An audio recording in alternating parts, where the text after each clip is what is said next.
your career had been. Talk about what this year retrospectively means to you looking back. I think when you look back on all the years and all the accolades that you can get as a football player, this right here symbolizes what, team really means. Winning the Super Bowl, and I'm gonna tell you what, when we go in the stadium and the stadium is packed, there's no place like Broncos country. I mean, this right here is awesome right here. This is amazing. Peyton, you described this season many times as unique. It certainly was. Again, almost the same question as to DaMarcus. Looking back on it, what kind of season, what does this season mean to you? Well, it certainly was a great finish, Dave. I tell you, we got great teammates. We got a great locker room. Von Miller was talking about that earlier today. We got a great culture in our locker room, and guys fight for each other. Guys want to win for each other. I think that was evident all season long. So DaMarcus and I just feel fortunate to be a part of this journey with some great teammates. DaMarcus, you guys put numbers up defensively this year that rank you amongst the best to ever play the game, and yet you started it early, the Baltimore game. Come up with a huge stop, Akeem had the pick six, and you just sort of built on it week after week. How did you keep playing at that level for 16 regular season games and 3 playoff games? I think you just give it up to all the guys. I mean, especially the guys like TJ, Talib, Wolf, Malik, Sylvester. I mean, you can go all the way down the list. Chris Harris. Those guys keep the fire going for guys like me and Peyton. And knowing that they're out there giving it their all, that's where it sort of started. And it just feels great to have teammates like that. Peyton, you set virtually every passing record in the NFL. I can't really think of one that you haven't. And yet, this year, you guys were able to win in a different fashion.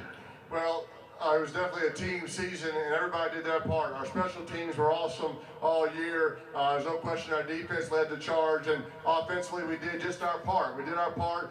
We made plays at critical times. Everybody contributed. All 53 guys on the roster played a huge role in this season, and that helped us win a Super Bowl championship. One more question for each guy. As you look back on this season, defensively speaking, you rotated guys and you played a lot of people right from the start, and that carried out, kept guys fresh. But sometimes we all know that guys that are used to playing every single down, they don't want to get taken out. I didn't detect that with this team. You know what, this team right here put themselves second. I mean, when Peyton went down, Brock goes in and did what he needed to do. When I went down, all the guys, you got Shaq and Shane, they went in the game. When TJ got hurt, Stu went in the game. So it was a team effort. It wasn't an individual thing. And this right here is the reason why we are right now. We're champions. Last thought, Peyton. Not many guys can have Hall of Fame careers in 2 cities, frankly. As you look at your years here in Denver, what 2 or 3 things sort of pop into mind? Well, so we got the greatest fans out here right now. These fans have been great all season long for us. We needed them in a big way, and so. But it's been great to play with some great players. This season we had a lot of new players this season, and guys have just worked hard and stuck together. I keep repeating that over and over again. Everybody's really stuck together this year, and that's why we're here where we are today, and it's great to be with all these great fans. Hey, let's give it up 2 surefire Hall of Fame players, Peyton Manning and DaMarcus Ware. Let me have it.